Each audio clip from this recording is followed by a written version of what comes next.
Hello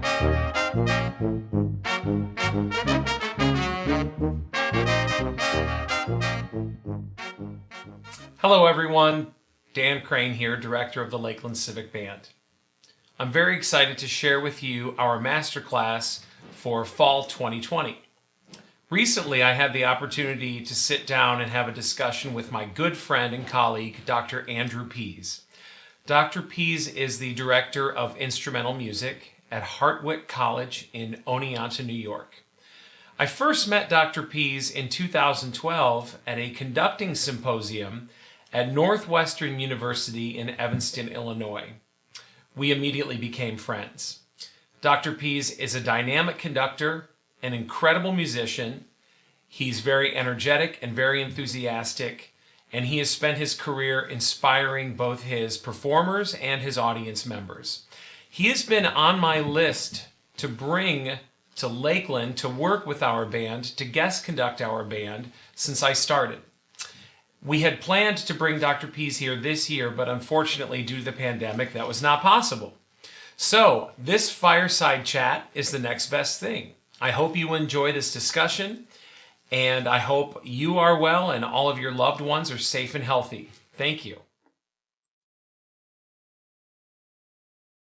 Here. All right, so hi, we are here with Dr. Andrew Pease, Director of Instrumental Music at Hartwick College in Oneonta, New York. Did I say that correctly? Oneonta. Oneonta, all right. Yes. And is that how the natives pronounce it? I think so. I've been here, 4.5 years, and no one's substantially corrected me yet. Oneonta or Oneonta? Right.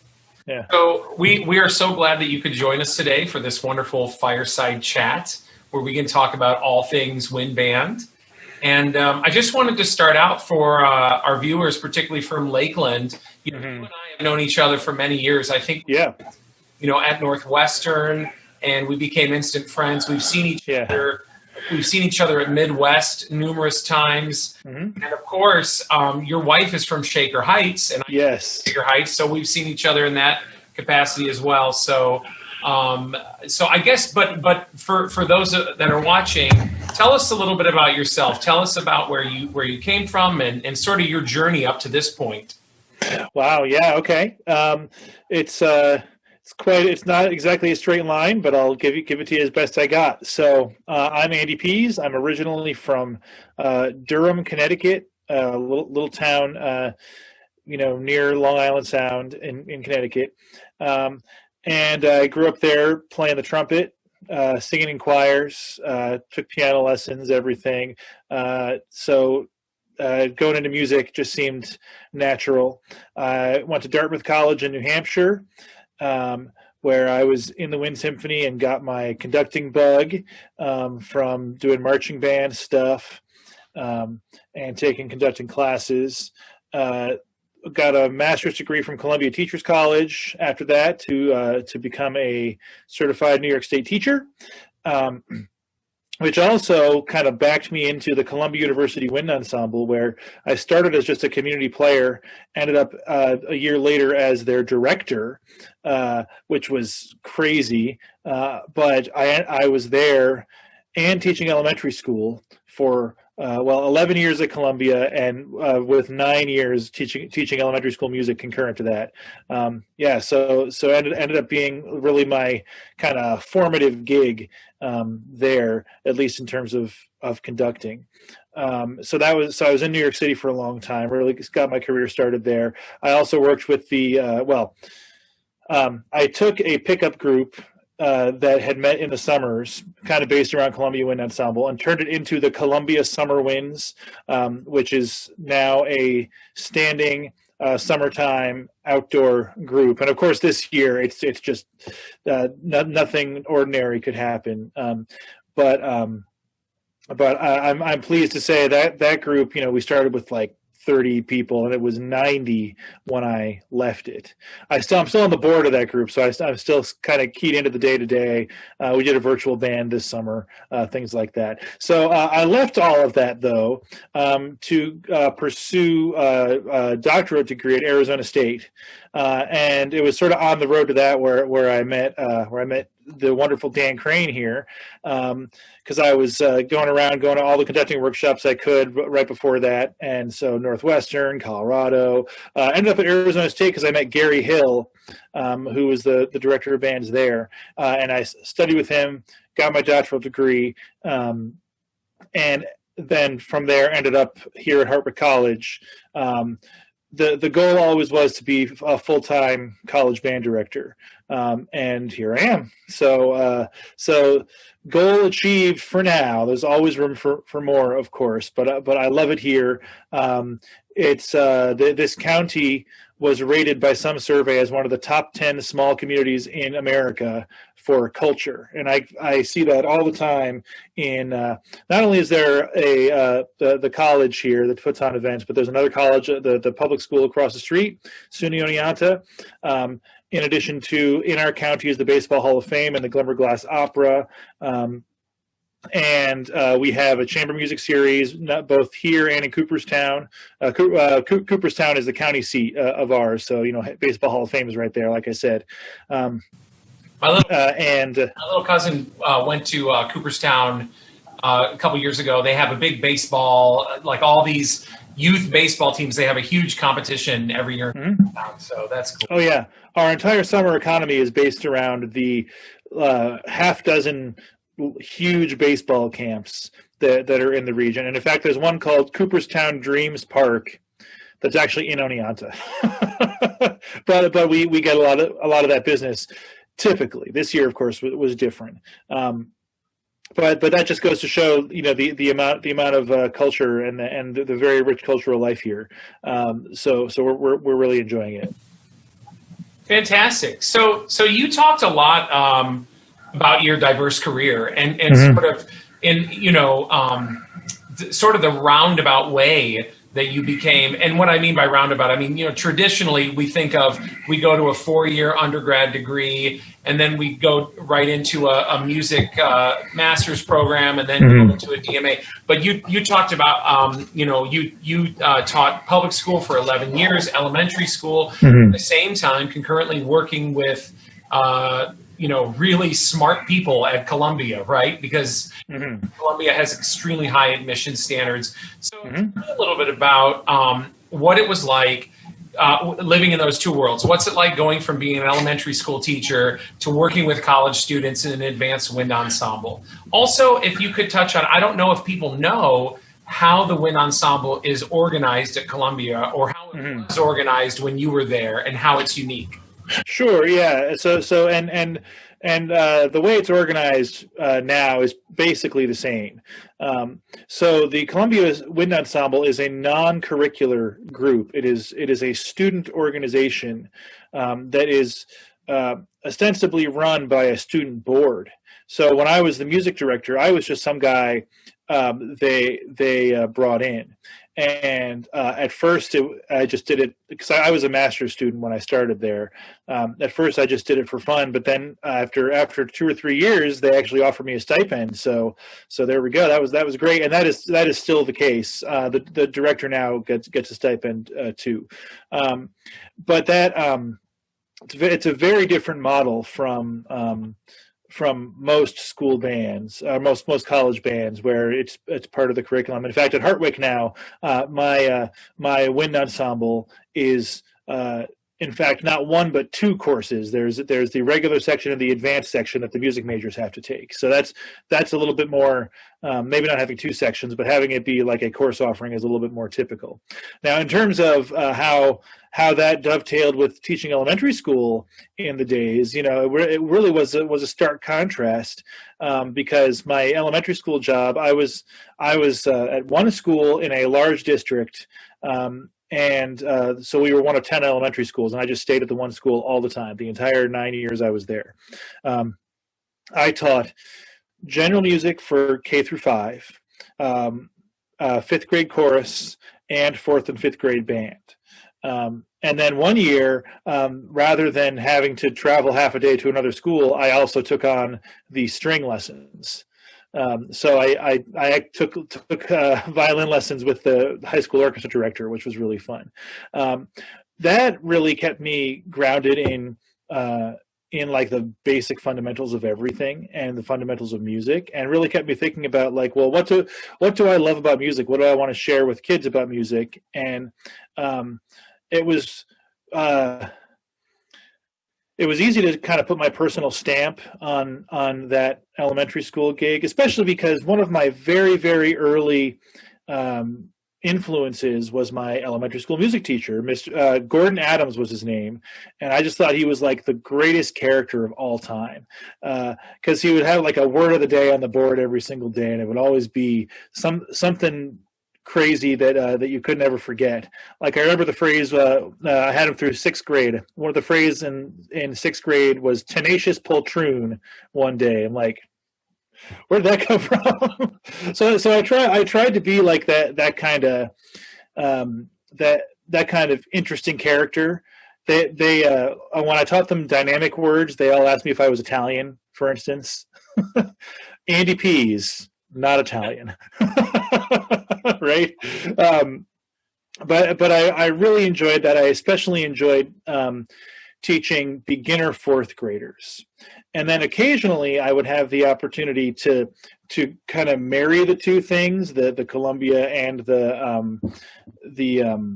elementary school, because I would have them. My teaching gig was outside of New York City in Rockland County, New York, about 30 miles from where I lived on the Upper West Side. So occasionally I'd have them come in for concerts. Because I was always conducting the concerts, I couldn't like do official school trips, but like, hey, here's a flyer, come to my concert. And that was really cool when that ever worked out.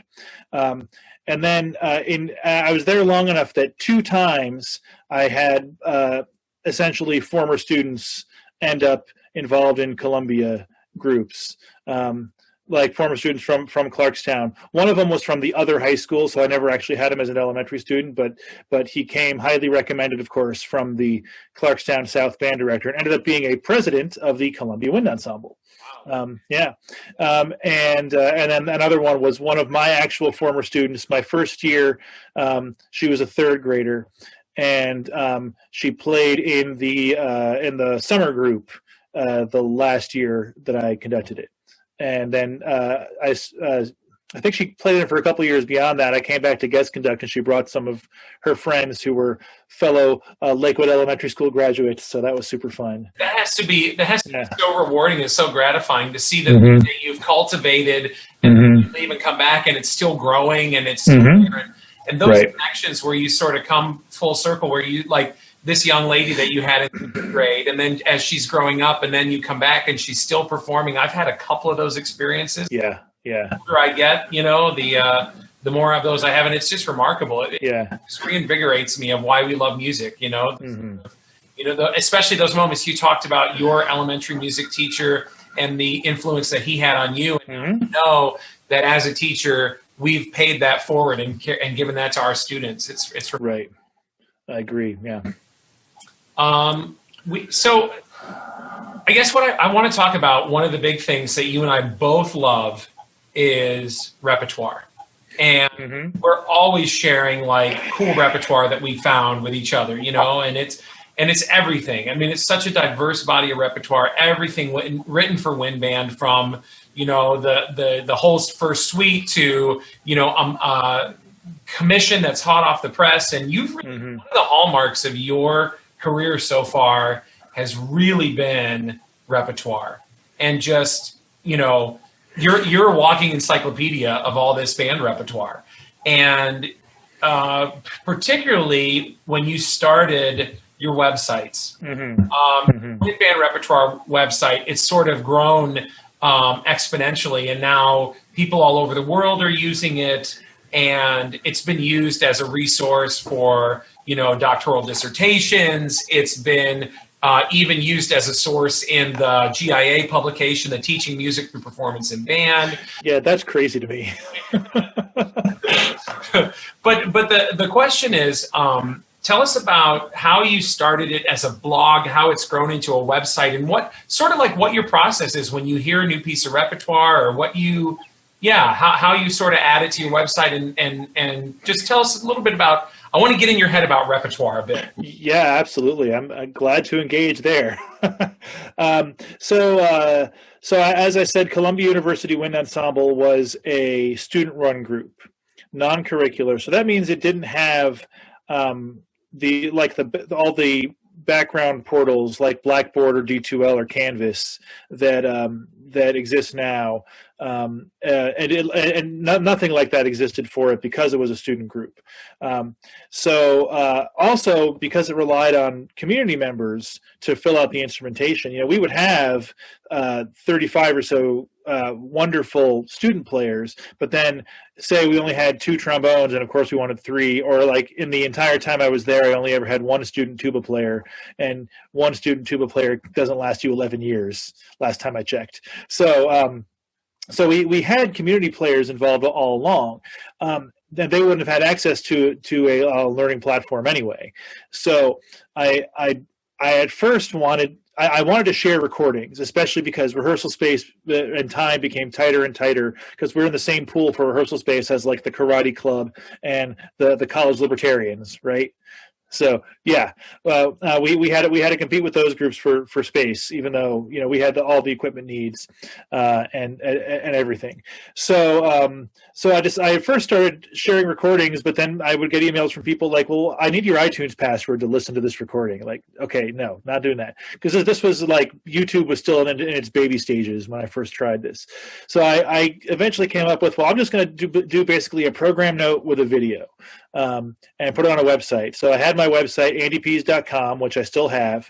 That was at first I was using like Microsoft Front Page, an old web editor, to just stick pages up on there, and pretty much that format. It was a composer bio, a little program note, and a video, and then some links, because I wanted to give people a chance to sort of cover my tracks or retrace my steps and go back and see where I found everything out.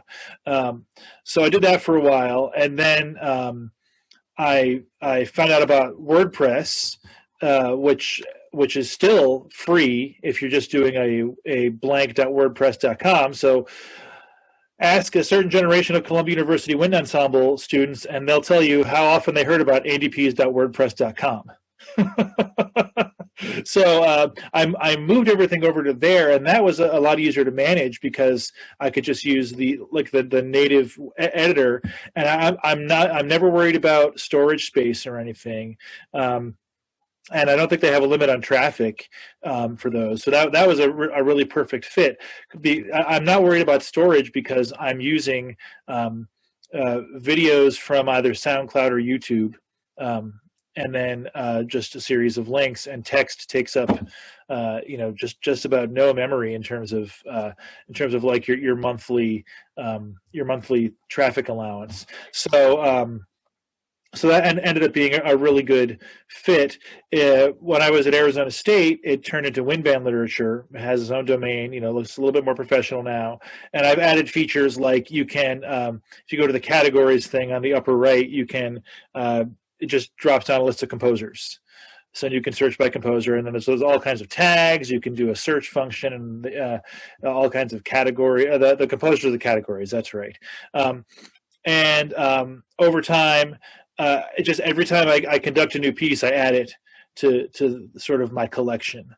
But now I'm pushing like 450 pieces, so it adds up. And this is over. When did I start that? 2008 was when I started with andypease.com. So yeah, it just adds up over time, and that's still my model. Anytime I'm conducting something new, I add it. I like to have it ready in advance of the rehearsal cycle for my students. So you'll if you look at it over time, you see shifts. Like I didn't really do much for my elementary students, but it was a lot of like grade 4 and 5 stuff to start with Columbia and the Summer Winds. Then it was a lot of the more big, heavy grade 6 stuff when I was at Arizona State because I wanted to fill in the gaps in the repertoire. And since I've been to Hartwick, it's been still a lot of the grade 4 and 5 stuff, but with some more grade 3 thrown in there. And then recently, of course, it's just almost nothing but flex band music. But that was something where I felt a real urgency. I really want to get all this flex band music out there as just so people can see what it's like. So we can talk about flex band. And I do want to talk about how the pandemic has affected in your groups and your approach to music making. But before we talk about that, I want to talk about repertoire for another minute. So absolutely. Every conductor, no matter what ensemble you're conducting, we all have our unique system and process for choosing repertoire for our groups. Tell me a little bit about your process. Yeah, boy, I have to dust this off a little bit because it's just been different since the pandemic. But basically, if I find a piece that I like and that I feel like we can get ambitious about, then I kind of try to plan a program around that. Or I'll have kind of a central idea. I do really, really strongly buy into the idea of themed concerts, or at least a concert with a title. And with my themes have certainly gotten more abstract over the years. Like my very first concert at Columbia was called Party Music, which I thought like, hey, undergrads love parties, let's have a party. And it was dances and things.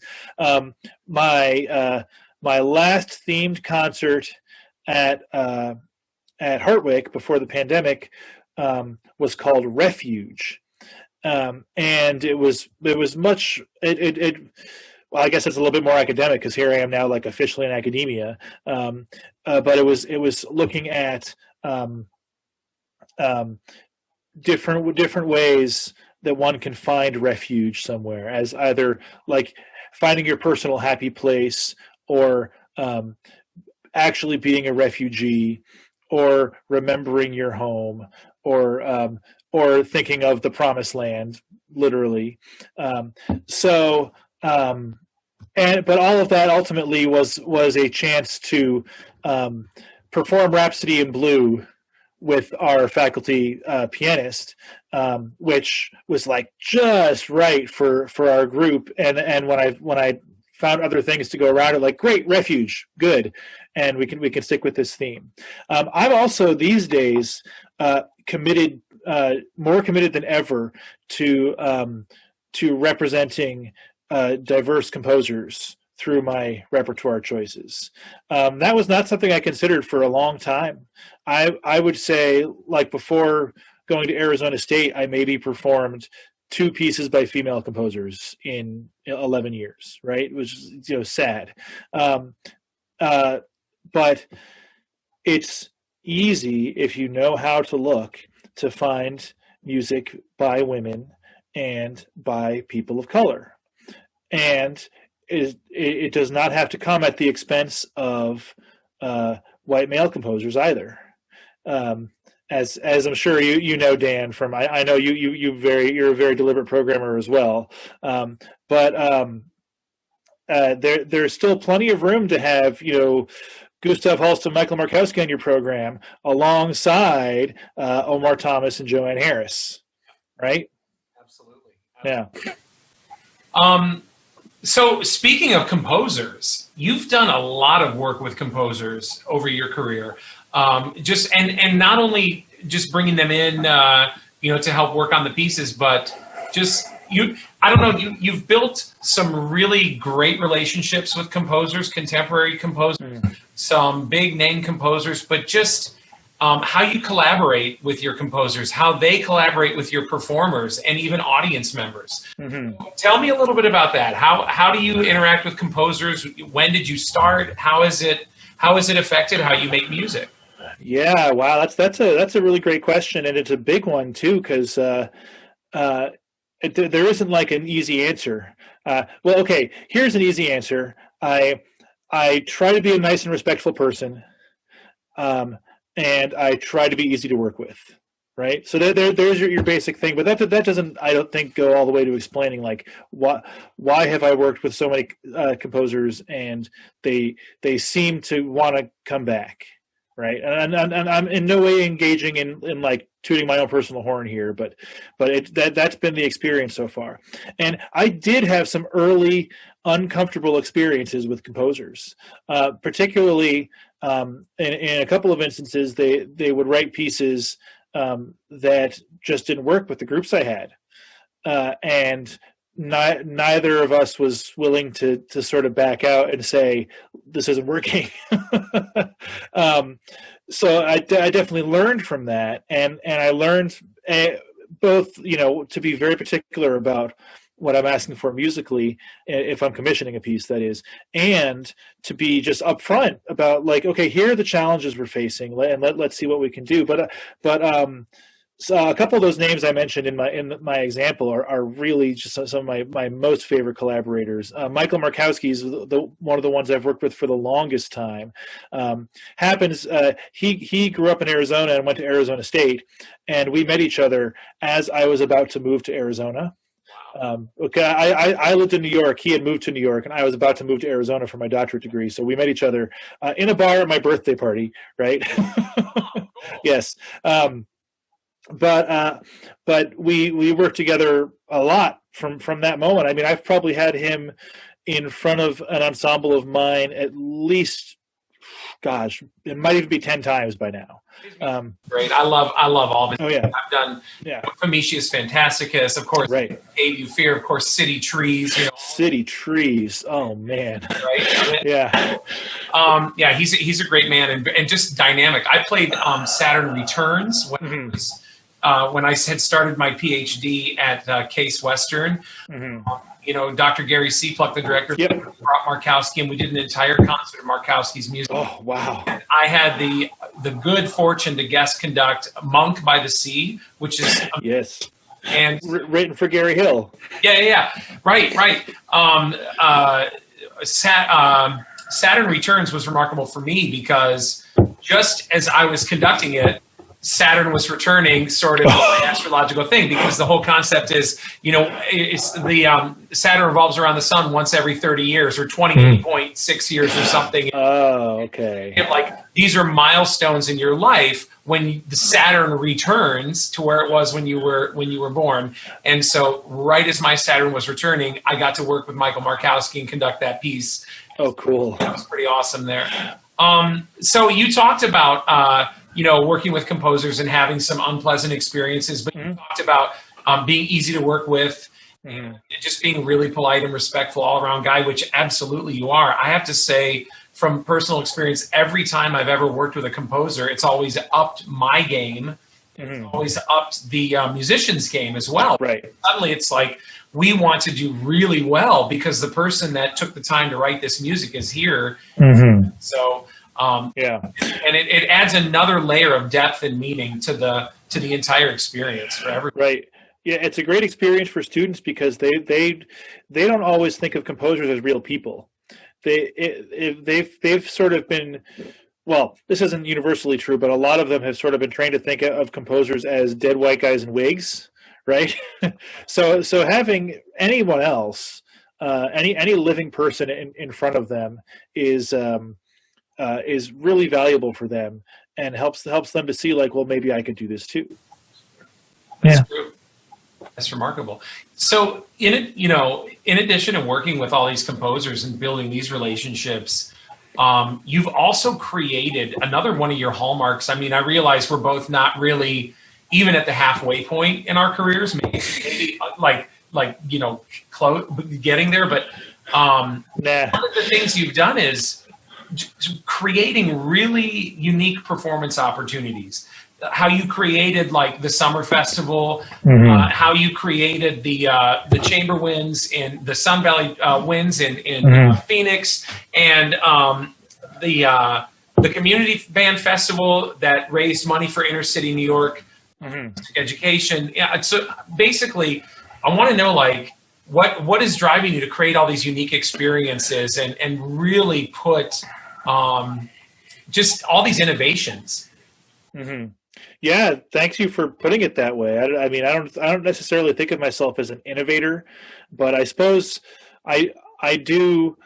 Uh, if I see like an opportunity or a gap somewhere, I will attempt to fill it. So, and that was with basically all of these things, like Columbia Festival of Winds. There was no wind band festival in New York City at the time. This was 2008. We were planning it, so the first one happened in 2009. Um, uh, and there was really no like central place for New York City bands to get together, and then all of a sudden there was, thanks to Columbia Festival of Winds, which was still going on before COVID. I hope it had. It's in March, so it probably will not happen for this coming year.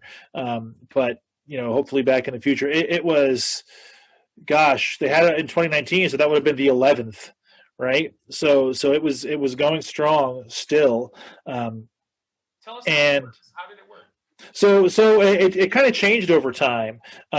We started out as we had 5 or 6 bands from around the area come in. I think the furthest one away was the Princeton University band came up. That's about 150 miles away for those of you not conversant in New Jersey and New York. um, so so they came in, and we had like the Brooklyn Wind Symphony. It was called the Grand Street Band back then. The Manhattan Wind Ensemble. We had a middle school band from Queens come in, etc. But that very first one, we were trying to raise money for an inner city program that we were running ourselves. We had some of our membership going into a school. That ultimately proved both a logistical and follow-up challenge. Like those students were not going into they weren't. If we worked with fifth graders, those students were not necessarily going into sixth grade schools in New York City that had band programs. So we throwing it away. So we ultimately decided to support a larger group, and I think that transition happened right around the time that I left. So I don't have the details on that, but that's still going. It happens every year, and I think they've added an honor band onto it too since then. So. I'm really glad to see that to be anywhere near like part of the glue that holds the community together in terms of bands like that just means a lot, and I'm really glad to have been able to sort of be part of that. And other things like Columbia Summer Wind started a composition contest, which is ongoing. The outdoor composition contest, we called it. And why? Well, because we were running into contemporary works, especially that are really more geared towards indoor performance with like 17 percussionists and 4 octaves of crotales and everything, right? And so like we're kind of moving against the grain with something like that. We at the time essentially wanted a simpler instrumentation with fewer chamber moments, which is not how composition is moving these days. But it's good to have both options, and to be able to award a prize to someone who writes a piece that a mere mortal band can play. that felt really good, and I'm really glad we're continuing to do that. And then even I'm going to do a little bit of plugging right now. This sort of grew out of Sun Valley Chamber Winds, which was a group that I started in Arizona. As part of it was here's a little bit of full disclosure. I got my doctorate and did not immediately get a college job. Like it's a very competitive market. So I applied to like 40 jobs, had 10 interviews, and no job at the end of that year. So I kind of had to make my own way. I was part-time with a marching band program in the area. I was also an adjunct at a community college doing a band of I grew it to 13 people that year. But then I also put together this chamber group of folks that I knew mostly through Arizona State, because having a giant music school in Phoenix means there's a lot of musicians, a lot of great musicians who really want to play. So I put this together. Both as a chance to just bring some chamber music to the community, and as a chance to keep myself super fresh and super on top of every skill. And commissioned a couple pieces through a couple of composer friends, including an Arizona State friend, and then another who I knew way back from my undergrad days. And I managed to revive all that stuff with a group at Hartwick, in addition to bringing in a couple more works, Michael Markowski again, and resulted in this. This is our CD recording, which is Alone No More. Yes. Alone No More. Yes, exactly. It's all Stravinsky octet instrumentation. There is very little music for it. So by commissioning for that, I'm doing something relatively new. And then this is the first recording that I'm aware of that has all music for Stravinsky octet instrumentation. And this is out in the world now. You can get it from Mark Custom Recordings at the moment. It'll be on Spotify and everything starting in January. Cool. Very cool. Yeah. Stravinsky, Alone No More. Exactly. Yeah. And it was a great opportunity we brought in all the composers, some for my students to work with. Our faculty got to play at their highest level. Our students got to hear the faculty play, and I got to just drown my pandemic sorrows, because luckily we recorded this before the pandemic. I got to drown my pandemic sorrows in editing the recordings. What was it like when you went to a composer and you went to Michael Markowski and you said, I want to conduct the Stravinsky octet. We've got, phenomenal players. As you say, they're not mere mortals. These Right. players that could play anything. Yes, they could play anything. Exactly. Exactly. And so what was it like to go to a composer and say, I want you to write a piece specifically for this instrumentation, Stravinsky? That had to be a cool process. Yeah. So to be clear, I did not approach Markowski originally. Sean Smith, who we also met at the same Northwestern workshop, commissioned that piece. But it's a wonderful piece. But the other three new ones, I commissioned either for Sun Valley or for the Hartwick group. And going to each composer, they all were enthusiastic about it, and they all worked very quickly too. Once they realized kind of what the opportunity was, I mean the variety was incredible as well. Oliver Kaplan, that's this guy on the end. He's my undergraduate buddy. He writes primarily chamber music, but often like for strings and a couple woodwinds. So he got me the piece early, like for the first rehearsal, and was ready for okay, what are some notes of what works and what doesn't? Yeah. So we recorded the first rehearsal and sent it back to him, and he made in a week we had revisions. Chris Lamb, this guy, that right there, wrote a 21-minute chamber symphony. Oh, wow. In 2 weeks. Yeah, this guy is prolific, and I'm going to encourage him to write more music. And then let's see, Joanne Harris over here wrote a fanfare, and she was mostly a film and TV composer before this, but just knocked it out of the park with this this kind of birdsongy fanfare for Stravinsky instrumentation. So, yeah. What did your players have to say about all this? They had to love the experience as well. Oh yeah, well, they were tired because the CD is 59 and a half minutes long. So imagine all of that music, and we had 4 rehearsals to learn it all, which is more than you get for a typical professional orchestra concert. It's usually 2 or 3. But yeah, 4 rehearsals. They were plenty busy, but they definitely liked it, and the experience of we played the concert, and then on a Friday, and then on the Saturday and Sunday did a sit down recording session. That experience was amazingly positive for all of us.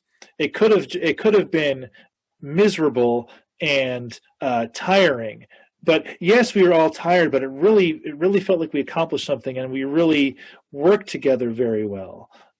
Which I really treasure that about that experience. I'll never forget that. Absolutely. Wonderful. Let's talk about the pandemic. The COVID-19 pandemic has affected everyone in numerous ways, but specifically talking about bands, we can't play really in Right. ensembles right now. Right. We have to distance, we have to be concerned about aerosol particles, droplets, and all these things. And so just tell us a little bit about what you've done at Hartwick and how what has been your approach to this, how you've made music during the pandemic. Yeah, it's been hard. I'm sure, like many places, we just basically got sent home in March with no preparation at all, and so I just kind of licked my wounds and limped through online band with no clear purpose for the spring semester. Summer gave me some time to think and to try some things out, and thank God for the flex band movement that's been happening, because that really saved my butt, at least. I tried some stuff out with some locals because we were very fortunate to have almost no COVID penetration into our county through August. So so I got together a backyard flex band, essentially made of members of the Catskill Valley Wind Ensemble, which is the community band in town, and we would get between 5 and 8 people together. I think only 3 or 4 times, but we tried out flex band music to see what it was like, and so then I learned some stuff through that. Like, oh boy, it's tough to play through a mask. And guess what? If you're doing a full flex piece and you're a trumpet player, you never get a break. Right. It kind of hurts. So that's the model I kind of adopted for Hartwick was flex bands. It's a small college, right? We have about 1,200 students total. So the biggest my wind ensemble has ever been is like 45, and that's maybe about 2/3 students. So boy, was I surprised when I came in and I had like fully 30 students enrolled for wind ensemble this fall. It's great. Just enough of them were remote. I mean, people who are committed to band through remote learning, like those people are committed, and you want to do everything you can to get them, to make them feel like band kids, basically. And that's about a mix of like half music majors, half non-majors. So because of our space and because we're at 12-foot distancing in New York State for ensembles, we figured out we were able to fit 13 to 14 people in either of our spaces. And luckily we have the two. We have a rehearsal hall and a performance hall. And by the way, that 13 to 14 includes me, the conductor, who also needs a 12-foot radius away from the nearest flute player. So to wrap up a long story here, they were in 2 groups. I say that they are still, because we still have a week of classes left. They're in 2 groups, a Tuesday band and a Thursday band, as I've been calling them, and each group has a different slate of flex music. And not knowing how the pacing would be at the beginning, I started with 2 pieces in the folder, and I would have them in the one space for 30 minutes. Then a timer goes off. We have to move to the other space to let the aerosols clear. Then another 30 minutes, we move back to the first space. So basically, each of those little micro periods within our 90 minutes is working on one piece. Um, and whenever a piece was ready, we recorded it. Now I dragged my feet a little bit on that at the beginning of the semester, so we probably didn't move as fast as we could have at first. But it also took us a while to settle in. Like I remember the first rehearsal thinking, "Gosh, you guys just aren't making very full sounds." I think you're just not used to being so far away from each other, and so few of you. But we got used to it in the end, and I mean, there was a flurry of activity the last couple of weeks. So Tuesday band did 5 pieces, and Thursday band did 4 in the end. Yeah, and that's on top of we also hosted an honor band virtually, and all of my students recorded. Did like a demo recording for a high school student. So one of the pieces was John Mackey's Foundry. So our clarinet section, we had the professor do clarinet 1, and then clarinet 2 and 3 were done by students. Very cool. Yeah. Very cool. So what do you think the future of our medium and our profession is? COVID aside, or even with COVID, what do you think is the direction of the wind band? Yeah, that's a big question, and it's even bigger now because there's so much uncertainty around COVID. I do think that we're going like there's just a lot of gravitational pull around full band. So I think we will kind of default back to full band. In a lot of places, that's going to involve rebuilding. I mean, I know everywhere in New York State, there's band rooms where they've been fitting 60 kids for 60 years, and now all of a sudden they can fit 5. Right. So it's gonna take some time to come back from, and we have a whole generation of beginners who may have barely been able to begin. So we'll be feeling this for at least a decade. But I'm not. I still think like the gravity is strong for full band experiences. I hope that enough people have seen how viable flex band is now, and that they'll keep exploring those avenues and work to further. I'm going to use a loaded word here. Work to further legitimize those pieces. I say legitimize, and I mean I'll admit some previous bias against flexible works before COVID, but let me tell you how much they have saved my butt this in this whole experience. And I have a whole other slate of them ready to go for the spring, and I'm going to need to find more, I'm sure, because we're basically going to be in the same model in the spring. I'm optimistic that band will continue to be a thing, and that it's my fervent hope that with flex band on the table, more smaller programs will be able to survive and thrive. Yes. Yeah. Fantastic. What advice would you give to tell us about your community players? Yeah. How this has affected them and what this means to them. And, I know that you've had a lot of experience playing in community groups yourself. Yeah. Many, if not every group that you've had, you've supplemented with community members. Right. Talk about that. Yeah. I mean, the community people are hungry. They want to play. They want to do it safely too. I mean, I'm lucky that no one was trying to get our community group to do things they shouldn't.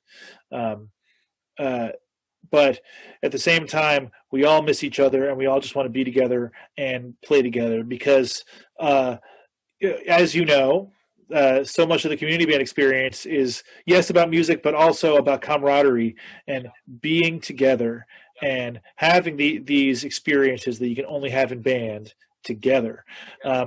So we're also lucky that a lot of any professional group is looking at their bottom line. That's all they can think about. Community groups ought to be able to bounce back. I'm the most optimistic about community groups in terms of anything related to music performance, because like Catskill Valley Wind Ensemble, where I'm one of 2 conductors. we had to do a virtual band to satisfy a grant, but otherwise we're not looking at the bottom line at all.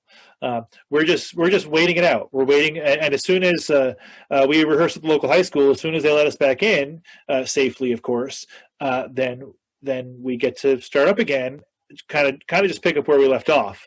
Sure, some people may be rusty, but that's not the worst thing in the world. We can help each other get fully back on the horse. So yeah, I think community players right now are just being patient and keeping in touch with each other. Really, you should definitely do that.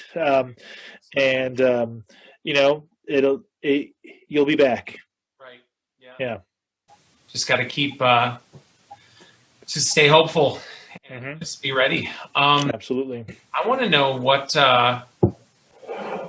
advice would you give to your music ed students that are just starting out in the profession, or what advice would you give to young conductors, or So I actually get to give this advice with some regularity because I'm observing student teachers this semester, which is a big job. I've had to observe online. I had to observe a student teacher teaching a class, teaching an in-person class from Zoom on a screen. Wow. Yeah. like she was teaching the class from the screen, and the kids were in the classroom. Wow. And I was also on Zoom. So yeah, it's been wild. But what I've been telling them is, you never know what the opportunities are going to be like. For instance, every year at Hartwick, we hear from some local district that, hey, we're looking for someone right now, mid-year. And in fact, that's the case right now. We have not one, but 3 districts right now. This is in November, already looking for people to do immediate work. So we're kind of telling our graduates, all right, be cool, because that is not our graduates, our seniors. We're telling our seniors, be cool, really think about it. Don't jump into anything you're not really ready for. And by the way, finish your degree, otherwise you don't get a certificate. But otherwise, we tell them to be flexible, because the New York State certificate is K-12 music. You don't have to be band or choir or general. It's just K-12 music, which is both good and bad. It means in my case, I've always wanted to be a band director, but then this this K-5 job came along, and it was really the only kind of job that was looking for someone right out of school. But I was able to take it, and as I said, really have some great experiences in there. So I try to convey that to my students as well. Like, be open to anything, say yes to anything. Right. Other great advice I've heard from my colleagues is, if you're asked to do something, boy, do it well. Yeah. Just always be ready to be like the best of something, or at least be really good so you get called back. Yeah. Right. It's we don't know. I think next year I'm really afraid there's going to be a big reckoning in terms of school budgets. Yeah. I'm hopeful that I'm wrong, but who knows? I also lived through the financial crisis as a public school teacher, like the 2008-2009 deal, and thankfully the worst of that was really, like, my district laid off a couple of music teachers and then hired them right back. Oh, good. Yeah. But like on the second day of school, so they'd already gotten new jobs, and that was a whole other thing. But it's really just, you never know, and times will get better, and then they might get worse again. I think we've all learned this in the last 15 years or so. What keeps you motivated? What keeps me motivated? Especially during times of uncertainty like this, or just in I don't know. I think I'm certainly, like, some degree of call to service. Like, I feel like I really can't let people down, and if my students have signed up for something, I'm gonna do my best to deliver it for them. When the pandemic first happened, my first thought was to my own children. I have a 2-year-old and a 5-year-old. They were 1 and 4 then. We've all had birthdays in the pandemic. How about that? I mean, and we're all going to have birthdays in the pandemic. Get used to that idea. But that was my first thought. Like I needed them to not be totally traumatized by this. And then I think by extension that sort of extended to my students. I wanted to do everything I could to not normalize the experience, but make it as not terrible as possible. Does that make sense? Yeah. And so I've been and now that I like this semester, I definitely had my feet on the ground to a much greater extent than in the spring. I think all of us kind of felt that way. I've really been trying to find ways to lift them up and make them feel good about music. And for myself, for motivating myself, like it's hard sometimes. You just don't want to get out of bed some days. It's impossible when you have a 5-year-old coming down to your bed at 6:30 in the morning every single day. Like, okay, fine, I'll get up. But what always motivates me is great music. So even when I'm looking for flex music and I'm just trying to throw anything against the wall and see what sticks, I'm looking for stuff that definitely inspires me as a musician and makes me want to spend more time with it. If I start spending time with a piece and then like, no, I don't actually like this very much, then I know I've made a wrong move. Yeah. And then there's, of course, the disappointing circumstance where you fall in love with the piece, but it doesn't work with your group. But you have to be honest with yourself about things like that and just find ways to move forward. That happened with my Thursday band with one piece. It was something that I just adored, but it just wasn't right for that particular group. And we moved on and found something that worked better. So that's good for everyone. And I communicated that to them, like this is not. I'm not taking this piece away because of you guys. I just found something that I think will work even better, that we can sound good and feel good about. I like that. That's a great thing. So here's my last question before we. Ooh, okay. And thank you so much for your time and oh, my pleasure. Chatting music. These kind of conversations, I think we need to have more and more of them, especially during. Yes. But I guess what I wanted to ask you was. In all your experience, one of the things that as music teachers and as musicians, we have so many fond memories of just music. I want to know what have been either as a conductor or as a performer, as a trumpet player, because you're also an accomplished trumpeter. I'm a recovering trumpeter. What have been some of your most memorable experiences that you look back to that those quintessential moments where you said, yes, music is it for me? Boy, I mean, the thing is, I feel like being in music, you just get a string of those. Yeah. And I could trace it ridiculously far back.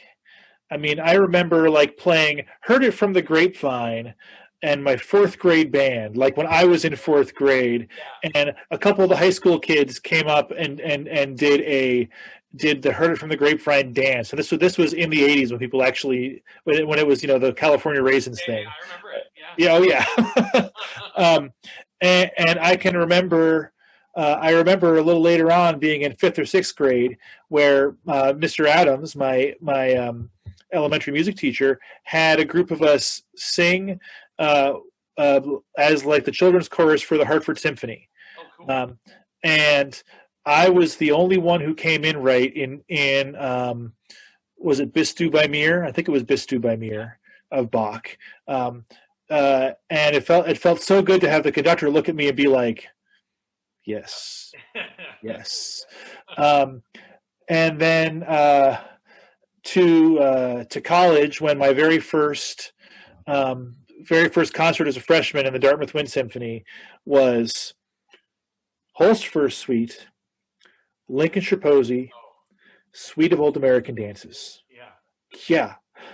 Now the first concert my sophomore year was all transcriptions. So imagine if I had if I had entered a year later, who knows what would have happened. And then, if I may go on, I know this is a lot. I'm thinking of like a concert I did at Columbia where we tried a new venue for the first time, and we played. Speaking of transcriptions, A Night on Bald Mountain as our concert closer. First standing ovation I got at Columbia, Wow. and it was like a packed room, big, like church. It was St. Paul's Chapel, and that just felt so amazing. Like getting called back for it wasn't an encore because we didn't have anything prepared, but yeah, and then flash forward to gosh, the stuff, all the stuff at Arizona State. I this is ridiculous, but I walked off stage from the last thing I conducted there, and Gary Hill looked me in the eye and said, "Andy, that was about your best work yet," and I nearly melted right there. And I hung on to that moment, like, okay, so what do I need to do to preserve this like best work yet? And then of course at Hartwick, like we played Rhapsody in Blue 3 times last year. Once at our own concert, and then again with a double performance for the honor band. No, I flipped that double performance for the honor band, then later on with our own concert. And honestly, like it isn't even that piece. It's seeing my students work with guest conductors. Yeah. And seeing how they respond, that gets me every time somehow. And then one last one. As a trumpeter, I again by like being a nice person who people like to work with, I was invited to play with the Central Winds which are a Syracuse group, a bunch of music educators. They played at our state band conference on March 6th this year. Yeah. So put that in the context of the COVID timeline, right? But so invited me to play Maslanka 4. So I sat third trumpet, but I remember like I didn't come in one time because I just could not believe what was going on around me. Like how detailed it was and how great it felt to be a part of that. Yeah. In a way that's very different from being a conductor. Right. Yep. Yeah. So there you go. Yeah. No, it's true. One of the things I miss about one of the drawbacks to conducting is I miss playing my tuba. In the group. Right. I want to thank you for your time today. Thank you for sharing with us and telling us your story. And I look forward to us collaborating more and more in the future. I know. I'm really looking forward to it. I'm so sad we didn't work out for this year, but we're on each other's calendars for at least the short list for the coming years. So, and Dan, I can't thank you enough for having me do this. It's weird to talk about yourself this way, but to have such a wonderful questioner and someone who's been a friend for this long, and someone who I know you make such a difference in your community in terms of music, and I hope your Shaker Heights people and your Cleveland Youth Wind Symphony people and your Lakeland Civic Band people all appreciate you. Oh, thank you. That means a lot. It really does. And so my best to you and your family, and happy Thanksgiving. And, same to you. Yeah.